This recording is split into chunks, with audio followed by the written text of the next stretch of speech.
नमस्कार, आप देख रहे हैं मेट्रो सिटी और मैं हूं आपके साथ जागृति खंतवाल। बुलेटिन की शुरुआत कर लेते हैं बड़ी खबर से। बड़ी और अहम जानकारी चंडीगढ़ से। 7 आईएएस का स्थानांतरण एवं नियुक्ति आदेश 2021 बैच के हैं। आईएएस अधिकारी तुरंत प्रभाव से स्थानांतरण और एवं नियुक्ति का आदेश दिया गया। तो वही लक्षित सनी नू सहायक आयुक्त नियुक्त किए गए हैं। नरेंद्र कुमार अंबाला सहायक आयुक्त नियुक्त हुए हैं। निशा कोहसार सहायक आयुक्त किया नियुक्त। सोनू भट्ट फरीदाबाद सहायक आयुक्त नियुक्त। विश्वजीत चौधरी रोहतक सहायक आयुक्त नियुक्त हुए हैं। इसके अलावा विवेक आर्य करनाल और यश जलूका सिरसा सहायक आयुक्त नियुक्त किए गए हैं। तो ये बड़ी और अहम खबर आपको बता रहे हैं चंडीगढ़ से। ये बड़ी और अहम जानकारी।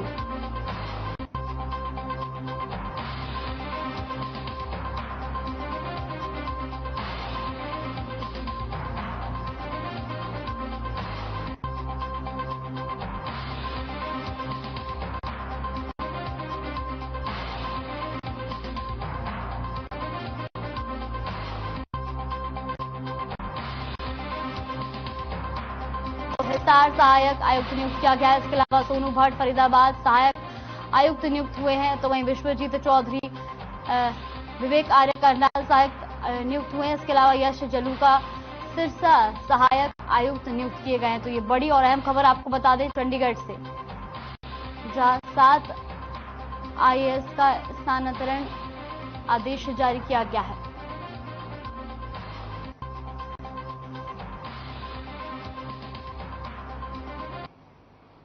रुक करते हैं अगली बड़ी खबर की ओर। बड़ी खबर चंडीगढ़ से। 847 डॉक्टरों की नियुक्ति के आदेश जारी। हरियाणा सरकार ने जारी किए आदेश। बड़ी और अहम जानकारी चंडीगढ़ से आपको बता दें, जहां 847 डॉक्टरों की नियुक्ति के आदेश जारी किए गए हैं।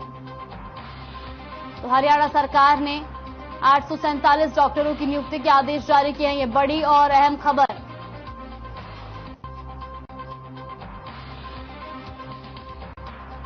चंडीगढ़ से आपको बड़ी खबर बता दें, 847 डॉक्टरों की नियुक्ति के आदेश जारी किए गए हैं। हरियाणा सरकार ने डॉक्टरों की नियुक्ति के आदेश जारी किए हैं। ये बड़ी और अहम खबर।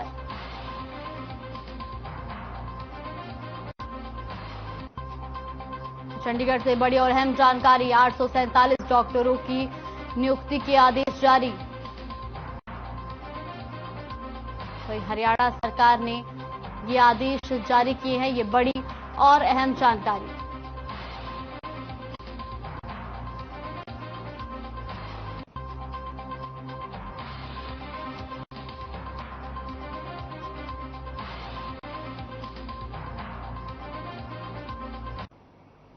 देश की आजादी के अमृत महोत्सव पर आयोजित हो रहे हर घर तिरंगा अभियान को लेकर उत्साह देखने को मिल रहा है।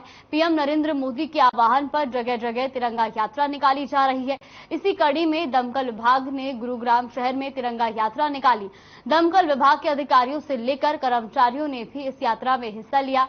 इस यात्रा को दमकल विभाग के डिप्टी डायरेक्टर गुलशन कालरा ने हरी झंडी दिखाकर रवाना किया, जिसके बाद ये यात्रा शहर के विभिन्न मार्गों से होकर गुजरी और लोगों को जागरूक किया। तो वहीं उन्होंने लोगों को लगातार प्रेरित किया कि वो अपने घरों के ऊपर तिरंगा जरूर फहराएं और देश के राष्ट्रीय पर्व में बराबर से शामिल हों।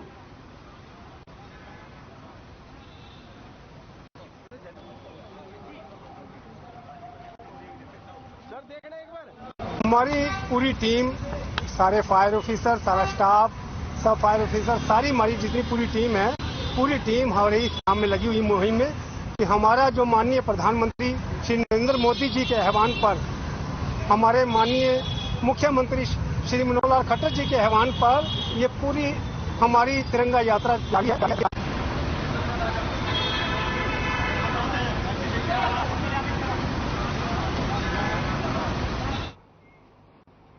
प्रधानमंत्री नरेंद्र मोदी के आह्वान पर देश भर में हर घर तिरंगा अभियान चलाया जा रहा है। इस अभियान को एक पावन महोत्सव के रूप में मनाया जा रहा है। अपने घर में तिरंगा लगाकर या छतों पर तिरंगा फहराकर राष्ट्र के प्रति अपने स्नेह और तिरंगे के लिए सम्मान को प्रदर्शित करें। हरियाणा के पूर्व डीजीपी ने कहा कि आजादी के अमृत महोत्सव कार्यक्रमों की श्रृंखला में 26 जनवरी से शुरू हुआ ये राष्ट्रीय अभियान हर नागरिक, विशेषकर युवाओं के मन में देशभक्ति की अखंड ज्योति की ओर अधिक प्रखर करने के साथ ही भावी पीढ़ी के लिए प्रेरणा के स्रोतों के रूप में काम करेगा। भारत का राष्ट्रध्वज देश के गौरव और मूल्यों का प्रतीक है।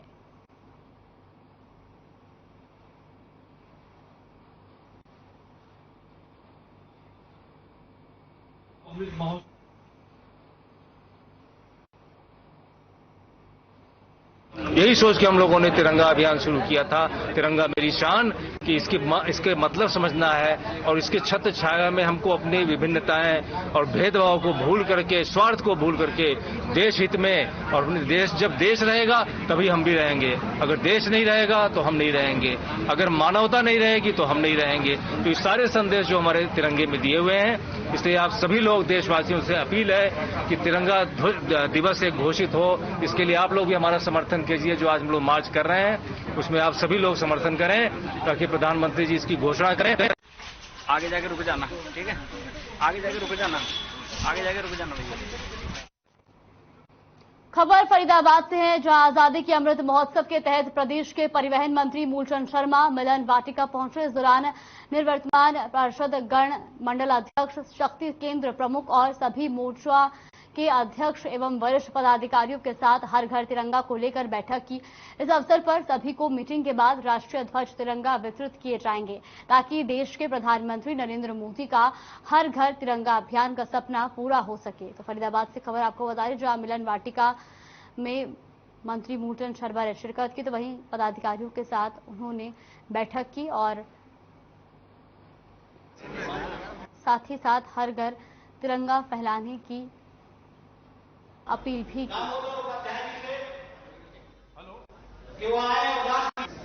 भारतीय जनता पार्टी का देश के आजादी के 75वें अमृत महोत्सव पर 13, 14, 15 तिरंगा यात्रा, घर घर झंडा लगाना, प्रभात फेरी करना, मोटरसाइकिल यात्रा निकालना, उस कार्यक्रम का ये हिस्सा है। आज हमने झंडे वितरण किए हैं और झंडा लेकर हमने पैदल यात्रा काटी है। और ये कि जब आजादी के जो 75वें साल होने जा रहे हैं उसके लिए हम सब लोगों हर घर पर झंडा फहराना, चाहे दुकान है, मकान है, चाहे कोई फैक्ट्री है, चाहे कोई किसी भी है, उस हर क्षेत्र में हम अपने तिरंगा झंडा करने हैं।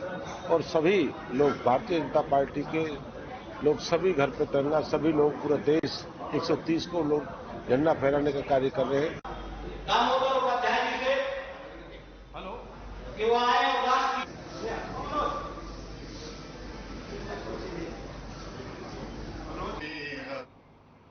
खबर फरीदाबाद से है, जहां आजादी के 75वें अमृत महोत्सव के तहत पूर्व कैबिनेट मंत्री विपुल गोयल ने अपने कार्यालय पर लोगों को तिरंगा वितरित किए।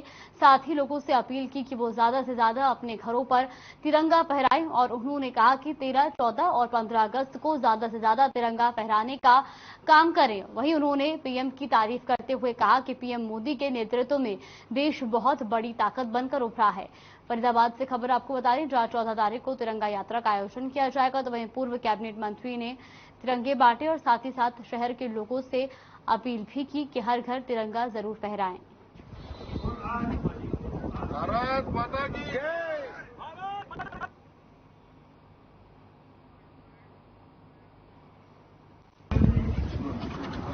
आज आजादी का अमृत महोत्सव, इसका ऐवान 1 साल पहले साबरमती आश्रम से माननीय नरेंद्र मोदी जी ने किया था।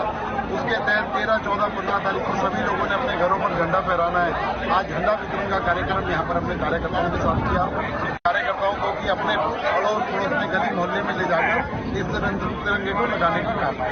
10 साल पूरे होने वाले हैं और आज देश माननीय नरेंद्र मोदी जी की कितनी बड़ी ताकत के रूप में है कि आज विश्व उसकी ओर देख रहा है। और विश्व के बड़े बड़े देश, अगर कोई भी बात हो, कोई भी किसी भी तरीके की मंत्रणा हो, उसमें माननीय प्रधानमंत्री नरेंद्र मोदी जी से विचार विमर्श किया जाता है और देश पूरा का पूरा विश्व आज भारत की ओर बड़ी कहते हैं ना, बहुत सारी उम्मीदों। फरीदाबाद में हैवानियत का एक मामला सामने आया है, जहां 12 साल की बच्ची के साथ बलात्कार कर उसकी हत्या कर दी गई है और बच्ची के शव को रेलवे ट्रैक पर फेंक दिया गया। शव मिलने से इलाके में हड़कंप मच गया। पुलिस के मुताबिक मासूम देर रात फ्रेश होने के लिए बाहर निकली थी, लेकिन वापस घर नहीं पहुंची। बच्ची के परिजन उसे रात भर ढूंढते रहे, लेकिन अहले सुबह बच्ची की लाश रेलवे ट्रैक के पास मिली। मासूम के कपड़े अस्त व्यस्त मिले। फिलहाल पुलिस बलात्कार के बाद हत्या का मामला दर्ज कर चुकी है और आरोपी की तलाश में जुट गई है। तो ये मामला फरीदाबाद से आपको बता रहे, नाबालिग से दुष्कर्म के बाद बच्चे की हत्या कर दी गई।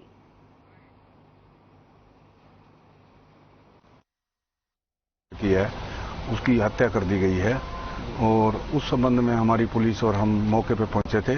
मौके पर पहुंचने के बाद देखा कि उसकी डेड बॉडी है और थोड़ा खून भी आया हुआ था और उस संबंध में डेड बॉडी को हमने पोस्टमार्टम में रखवा दिया है और अज्ञात व्यक्ति के खिलाफ मुकदमा दर्ज कर दिया है 302 का। और जैसी भी पोस्टमार्टम की रिपोर्ट आती है उसके बाद जो कार्रवाई बनेगी आगे और जो सुराग हम लगा रहे हैं उसका जल्दी से पता करके दोषियों को। पानीपत में अंसल के पास किड्स स्कूल में करंट लगने से ड्राइवर की मौत हो गई, जबकि सिक्योरिटी गार्ड बुरी तरह झुलस गया। जिस वक्त ये हादसा हुआ उस समय ड्राइवर प्रिंस और सिक्योरिटी गार्ड प्रकाश तिरंगे झंडे की पाइप लगा रहे थे। झंडे की पाइप लगाते समय पाइप 11,000 हाई वोल्टेज की तार से टकरा गई और जिससे ड्राइवर प्रिंस की मौके पर ही मौत हो गई। साथ ही हादसे में झुलसे सिक्योरिटी गार्ड को निजी हॉस्पिटल में भर्ती कराया गया, जहां उसका इलाज चल रहा है। हादसे के बाद स्कूल में हड़कंप मच गया। फिलहाल पुलिस ने मृतक के शव को कब्जे में लेकर पोस्टमार्टम के लिए भेज दिया है और आगे की कार्रवाई शुरू कर दी है।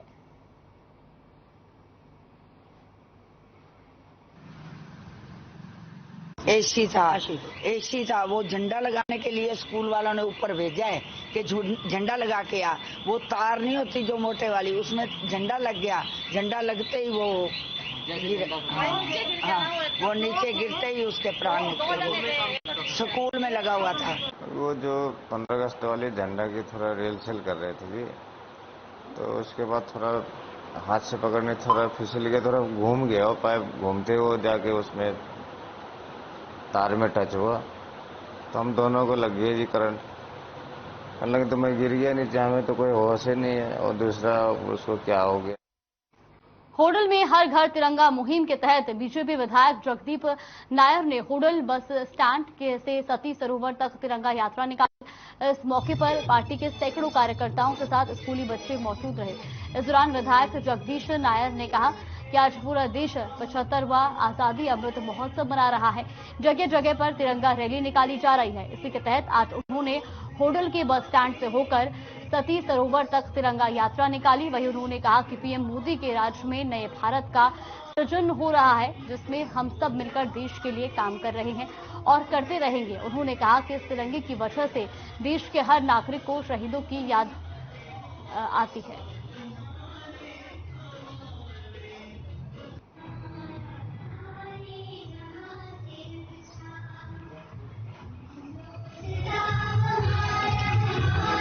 आज बस स्टैंड से लेके और सती माता के आंगन में हम बैठे हैं। पूरे बाजार में से होती हुई आज ये तिरंगा यात्रा पूरे शहर में से निकल के आई है।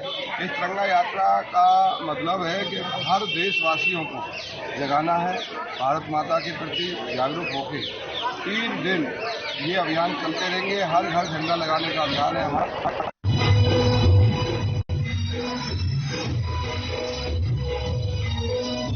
पृथला विधानसभा के गांव शाहजहांपुर के निवासी मनोज कुमार भाटी जम्मू कश्मीर में आतंकी हमले में शहीद हो गए। आपको बता दें कि जम्मू कश्मीर में राजौरी सेक्टर के परगल आर्मी कैंप पर बीते गुरुवार की सुबह आतंकियों ने हमला कर दिया। इस आतंकी हमले में 2 अन्य जवान शहीद हुए हैं, जबकि भारत के वीर सेना ने 2 आतंकियों को भी मार गिराया है, जिसमें शाहजहांपुर निवासी राइफलमैन मनोज कुमार भाटी का नाम भी है। बता दें कि 1996 में जन्मे मनोज कुमार भाटी ने ग्रेजुएशन तक की पढ़ाई करने के बाद 25 अप्रैल 2017 में सेना में भर्ती हुए थे। बीते गुरुवार की सुबह घर वालों को उनके शहादत की खबर मिली। पूरे इलाके में लोगों में भारी शोक है। तो फरीदाबाद से खबर आपको बता दें, जहां जम्मू में आतंकी हमले में बहुत दुखद समाचार है पूरे गांव के लिए भी और फरीदाबाद जिले के लिए और समस्त देशवासियों के लिए भी। तो मेरी श्रद्धांजलि मनोज भाटी जी को, जिन्होंने निडरता से तत्परता से देश की सेवा की, शहीद हुए देश के लिए। और परिवार से मिला, परिवार में दुख का माहौल है, पूरे गांव वालों से मिला, सरपंच साहब से, नंबरदार साहब से, बाकी मौजूद आदमियों से मिला। तो परमपिता से यही परमेश्वर से प्रार्थना है कि दिवंगत आत्मा को श्रद्धांजलि दें, स्वर्ग में स्थान दें। बहुत दुख का क्षण है और गांव वासियों से भी यही अपील है कि वक्त तो चला एक छोटे से ब्रेक का। ब्रेक के बाद जल्द हाजिर होंगे खबरों के साथ।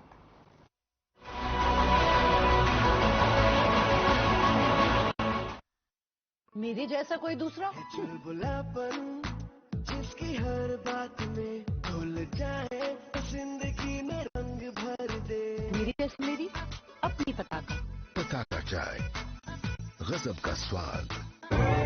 देखें कौन नया खिलाड़ी आया, समझा देते हैं, ध्यान से समझाएंगे। ये तो अपनी जुबान है। जुबान एक हो तो दिल भी एक होने चाहिए। विमल, बोलो जुबान केसरी।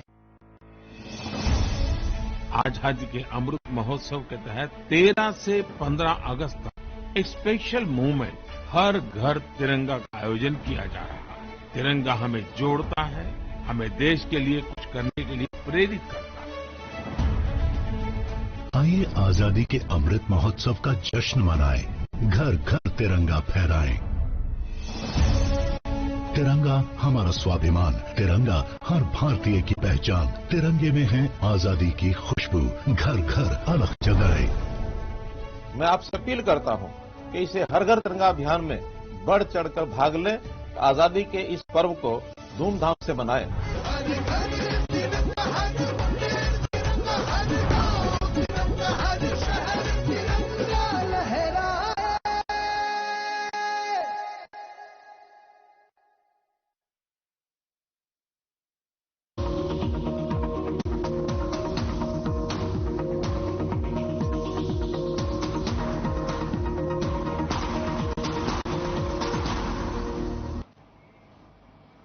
ब्रेक के बाद स्वागत है आपका। रुक कर लेते हैं खबरों की ओर। अंबाला के आसपास के एरिया में विस्फोट सामग्री मिलने के बाद खुफिया तंत्र अलर्ट पर है। स्वतंत्रता दिवस से पहले अंबाला शहर में स्थानीय पुलिस ने स्क्वाड डॉग की मदद से शहर के बस अड्डे और रेलवे स्टेशन पर पुलिस की तरफ से विशेष चेकिंग अभियान चलाया। इस दौरान बस अड्डे पर खड़ी बसों की भी तलाशी ली गई। वहीं मौके पर मौजूद एसएचओ रामकुमार ने मीडिया से बातचीत करते हुए बताया कि स्वतंत्रता दिवस से पहले सुरक्षा की दृष्टि को मद्देनजर रखते हुए विशेष चेकिंग अभियान चलाया जा रहा है। इस विशेष अभियान के दौरान अंबाला के सभी होटल और रेस्टोरेंट्स को भी चेक किया जा रहा है। तो अंबाला से खबर आपको बता रहे हैं, जहां स्वतंत्रता दिवस के मौके पर प्रशासन अलर्ट मोड में नजर आ रहा है और बस अड्डों की भी तलाशी ली जा रही है।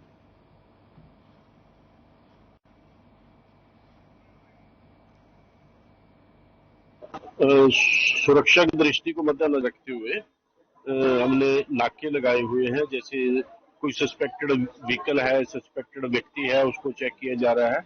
और इसके साथ साथ जो भी होटल, ढाबे, धर्मशाला या कोई और अन्य संस्थान है, वहां उनकी भी टाइम टू टाइम चेकिंग की जा रही है। और इसी कड़ी में जैसे हमारी एंटी सैबोटेज चेक टीम है, वो bus stand, railway station, mall इत्यादि वहां पर भी चेकिंग कर दी है। और इसी कड़ी में आज ये बस स्टैंड को चेक किया गया। जिला फतेहाबाद के मनरेगा मजदूरों का करोड़ों रुपए का मजदूरी का पैसा सरकार की तरफ से बकाया है। सरकार ने मनरेगा के तहत मजदूरों से 100 दिन मजदूरी का काम पूरा करवाया, लेकिन मजदूरी का बकाया नहीं दिया, जिसके लेकर मनरेगा मजदूर रतिया पहुंचे और एसडीएम कार्यालय के आगे अनिश्चितकालीन धरना लगा दिया। इस धरने पर सैकड़ों महिलाएं भी मौजूद हैं। मजदूरों ने प्रदेश सरकार और केंद्र सरकार के खिलाफ नारेबाजी की और कई गंभीर आरोप भी लगाए।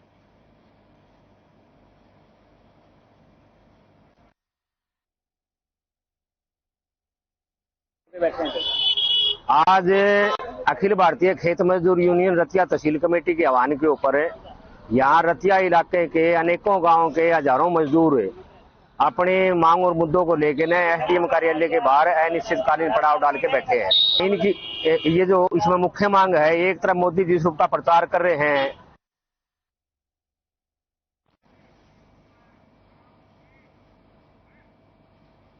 भिवानी में हरियाणा बोर्ड ने कंपार्टमेंट के पेपर का रिजल्ट घोषित किया है। 10th और 12th क्लास का रिजल्ट बोर्ड की आधिकारिक वेबसाइट पर दिखा जा सकता है। वहीं आपको बता दें कि इस परीक्षा में 61,707 स्टूडेंट्स ने हिस्सा लिया है। 38,163 छात्र और 23,544 छात्राएं शामिल रही। सेकेंडरी का रिजल्ट 70.40 और सीनियर सेकेंडरी का रिजल्ट 67.49% रहा। तो भिवानी से खबर आपको बता रहे, जहां हरियाणा बोर्ड ने अपना रिजल्ट जारी किया है, तो वहीं कंपार्टमेंट का रिजल्ट जारी किया गया है। 10वीं और 12वीं क्लास के स्टूडेंट्स का रिजल्ट जारी हुआ है।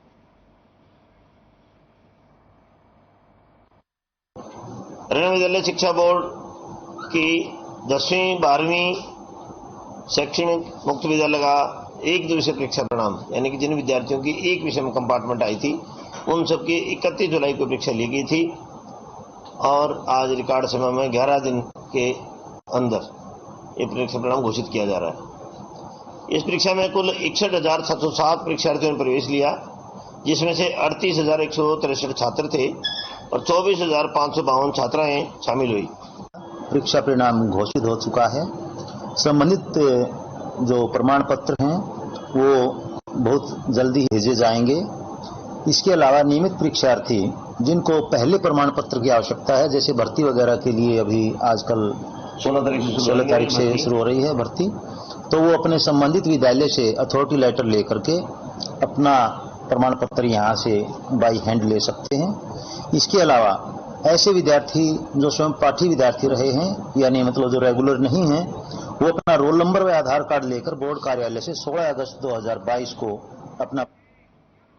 करनाल में स्थित महाराणा प्रताप बागवानी विश्वविद्यालय में बागवानी फसलों की उन्नत किस्में तैयार करने के लिए उत्तम तकनीकी यंत्रों के साथ लैस प्लांट फिजियोलॉजी लैब बनाई गई है। इस लैब में जलवायु परिवर्तन से हो रहे फसलों पर कुप्रभाव को देखते हुए वैज्ञानिक शोध में पौधों पर डीएनए की जांच और जीन की ओर से संचालित भौतिक क्रियाओं पर शोध की आवश्यकता को ध्यान में रखकर MHU कुलपति प्रोफेसर समर सिंह ने शोधशाला की आवश्यकता पर विचार किया है। पौधे में रोग प्रतिरोधक क्षमता के विकास, उत्तम गुणवत्ता की जीन्स की खोज और वातावरण जनित तनाव की समस्या के समाधान के लिए जीन स्तर पर शोध कार्य किया जा रहा है। इस प्रयोगशाला में सभी सुविधाएं भी हैं।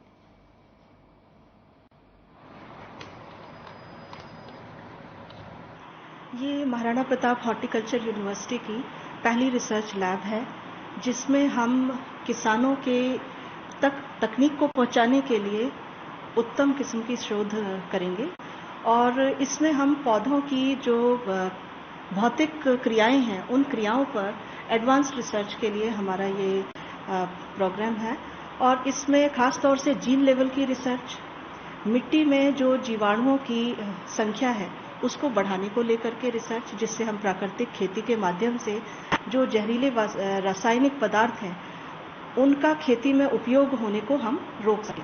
अब हमारी जो हमारा उचानी में सेंटर है, ऑफिस है, वहीं पर हमने ये बनाई है और ये एक आधुनिक किस्म की लैब है।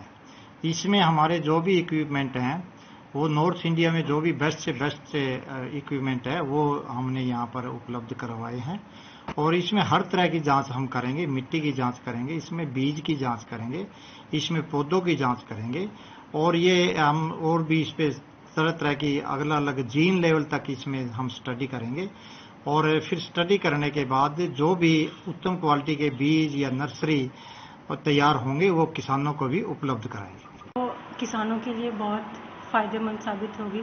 यहाँ पे वो अपने सैंपल्स, सॉयल सैंपल्स या प्लांट सैंपल्स कुछ भी जो जांच कराना चाहते हैं यहाँ पे वो करा सकते हैं। जैसे हम सॉयल सैंपल लेके आए हैं, उसकी हमने स्लाइड तैयार की, उसमें जो माइक्रो ऑर्गेनिजम्स प्रेजेंट हैं उनको हमने देखा है और वो माइक्रो ऑर्गेनिजम्स कैसे मिट्टी की फर्टिलिटी को बढ़ाने में हेल्प करते हैं, नाइट्रोजन फिक्सेशन में हेल्प करते हैं। तो इन सब चीज़ों पे हम यहाँ बुलेटिन में फिलहाल के लिए बस इतना ही। आप देखते रहिए हर खबर।